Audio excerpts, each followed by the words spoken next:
Good morning, YouTube. Welcome to the Resolution King, a.k.a. your real estate solution king.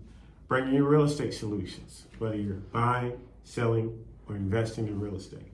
And today we have a special guest. But before we get started for the special guest today, I want to thank you for your support. So continue to hit like or subscribe to the channel. And also, today's show is brought to you by a very special product, Body Aqua. It has a fitness and cosmetic line. Go to drinkbodyaqua.com. It's an all-natural product, no artificial sugars, sweeteners, or dyes. And it's diabetic friendly. And it supports your hydration of your skin plus weight loss. But without further ado, I would like to welcome our special guest, Mr. Kevin Evans, which is our Watson Realty Hodges broker. How you doing, Kevin? Good, Rodney. How are you doing today? Good. I want to thank you for coming on. Absolutely. And the premise of this channel is we get straight to the business. But so before we get started to asking you questions, Sure. Tell the people a little bit about how long have you been in real estate and what got you started in the real estate business? Sure. So I have been in real estate about 10 years. So in 2013 is when I started. Okay. What got me into real estate is I was in the antique business. Okay. So what I did was I went and dug through barns, through old fields, things like that to find signs and stuff like that. I ended up with estates. And so what I was doing was giving the property off to a realtor to be able to sell the property. So I was losing out on what I thought was the big commission check, right? And I thought, well, I'll just go get a license. It isn't that hard, right? So I went and got my license. Turns out it isn't difficult to be a realtor and to be a successful realtor. However, I can make a whole lot more money being in real estate and selling one house than digging for 3 weeks trying to find a sign in a field, right? But that got me into real estate.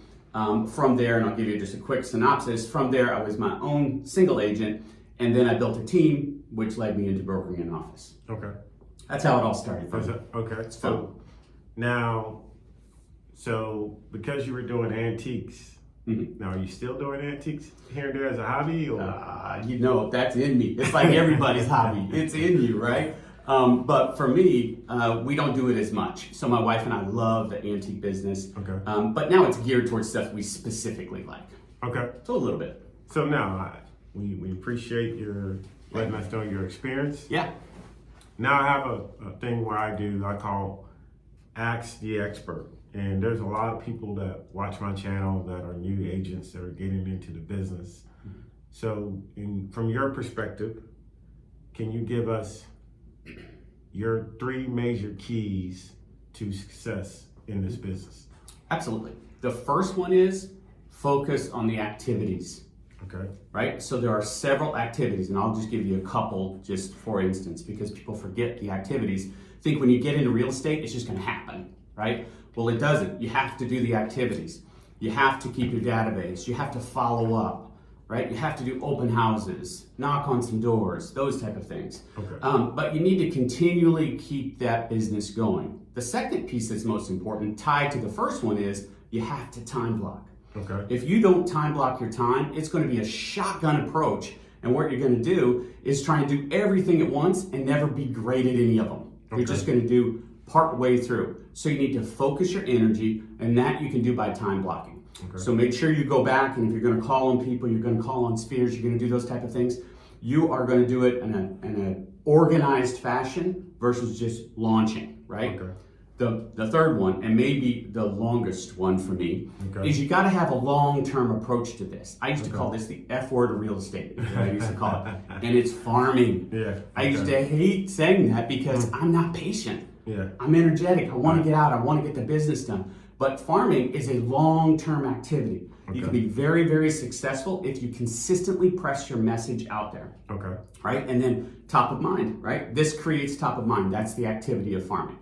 So farming, planting the seeds, watching it grow, produces fruit, right? Yes. That's exactly what happens in real estate. To me, if you can stay on those 3 things, you'll be successful long term. So you said 1, activities, 2, time blocking, and then 3, farming. That's right. Now, just so we can educate our viewers a little bit, what do you mean by database? Okay, so your own database can be made up of several different things. We keep that in a contact management system, basically. And so your database is everybody you come across. It starts off with people you already know. We call it your sphere. So your sphere of influence. These are people that are already you're in contact with, right? Okay. This is a database. Now, if you go do an open house and 3 people come through, that's 3 people adding to your database. You make phone calls. You get contacts on social media. All of that stuff is your database and stuff that you need to continually maintain and work. It doesn't do any good for me to know a bunch of people if I don't contact them and I don't reach out to them. Okay. Right? So that's a database. Okay. Thank you for that clarification. So my next question is not really a question, but I do a little thing where I call fact or fiction. Mm-hmm. And if you could give us a fact about real estate that most people might think that is fiction about the real estate business. Fact versus fiction is the other way around. However you want to do it. I'm gonna do it the other way around. Okay. Because what I continually hear is, and this one is always surprising to me, but what I continually hear is, I'll get a better deal on my new construction purchase if I go straight to the builder and they're gonna give me a great deal. Yep. Right? You've heard this. Oh yeah. Oh yeah. Yes. Right? Yes. That is a myth. Yep. That is a myth, right? So believe me, you need someone representing you. Who do you think those site agents are? And by the way, there are great site agents. Yeah. Oh, yeah. Right? There are great site agents and great builders. But who do you think they represent? They represent the seller in any given situation, which is the builder. Yep. Right? And don't get caught up with, you're not going to, our commission we're going to save on because you're going to go through there. No, they have those in separate piles, right? These builders separate this money. So if you think you're going to get a better deal going straight there, please have someone represent you. Have someone look over the 30-page contract versus the normal 10-page contract, right?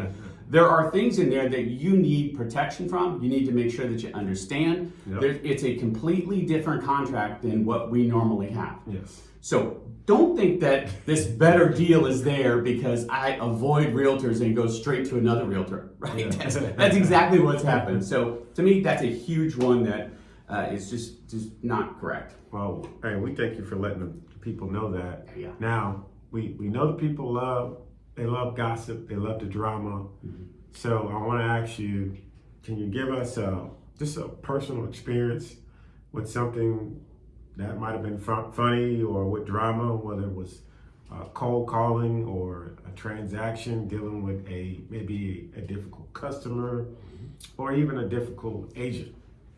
Can you give us something? Okay, I got 2. Right. I got 2. By the way, I could go on about these stories forever. If you've been in real estate at all, you have stories, believe me, right? If I could write a book, that's a good idea, actually. Yeah. Okay, so, all right, I want to talk about investors on the first one because I started my business contacting as many people as I could, wherever I could. That was what I did. And so I got hooked up with quite a few investors. Okay. And so this is before I knew exactly all the pieces to the contract, what do I write on the contract, how do I do it, right? So I came into this investor who was really good, but very specific. She wanted to offer much lower than pricing. And by the way, back then, it was a different market, right? So we could offer well below the price point and get the home as an investor. What I liked about it was there was no emotions. It was all technical for me. Right. So I got to learn the process. I got to learn fast. So this investor I brought into the office, literally brought him in, set him in the conference room, and she said, I want to write as many offers as we can. We wrote 48 contracts that day. Wow. 48 contracts. Wow. We only ended up with 3 of the homes, but 3 homes under contract in one day, but we sat and wrote 48 contracts. Do you think I learned that contract, Rodney? Oh yeah. Oh, You definitely did. I learned that contract, that's for sure. Right? So that kept going. That helped me build that confidence with those investors long term. Okay. Great way to start that piece.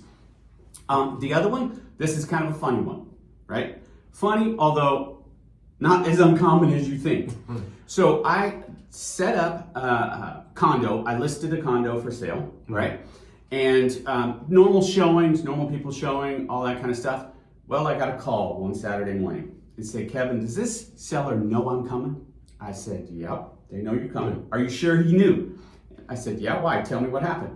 She walked in to the condo, knocked on the door like we always do, pulled the key out of the key box, knocked on the door again, right?